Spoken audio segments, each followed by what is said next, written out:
திராவிட முன்னேற்ற கழகம் திமுகவின் மீது அவதூறுகளை பரப்புறதுக்கு ஒரு பெரிய கும்பலே இருக்காங்க. சரிங்களா? அதாவது தேவையில்லாத குற்றச்சாட்டுகள், அவதூறு தேவையில்லாத குற்றச்சாட்டுகள் அப்படின்னு சொல்லிட்டு சொல்லலாம், புரிகிறபடி சொல்லணும்னா.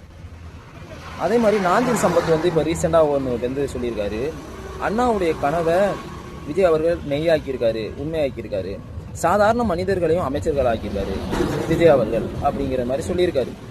எனக்கு புரியலை, மக்களுக்காக போராடி உயிர் நீத்தவங்களுக்கு அவங்களுடைய குடும்பங்களுக்கு விஜய் அரசு வேலை வழங்கினாரா? கிடையாது. அவருடைய கூட்டத்துக்கு வந்து கூட்டத்தில் மிதிப்பட்டு இறந்தவர்களுக்கு வந்து நிதியும் வழங்கி அரசு வேலையும் வழங்கியிருக்காரு. அதே மாதிரி அவருடைய ரசிகர்களுக்கு அவருடைய சொந்த நண்பர்களுக்கு வந்து சீட்டு வழங்கியிருக்காரு. அவங்களாம் மக்களுக்காக போராடினாங்களா? மக்களுக்காக போராடி களத்தில் நின்றாங்களா? எத்தனை பேர் மக்களுக்காக சேவை செஞ்சுக்கிட்டு இருக்காங்க? சினிமா துறையில் இருக்கிறவங்களும் சினிமா துறையே கதின்னு இருக்கிறவங்களும் அவங்க தான் வந்து பொதுமக்களா? அவங்க தான் வந்து மக்களுக்கு கடல் செய்ய போகிறவங்களா? எனக்கு புரியலை.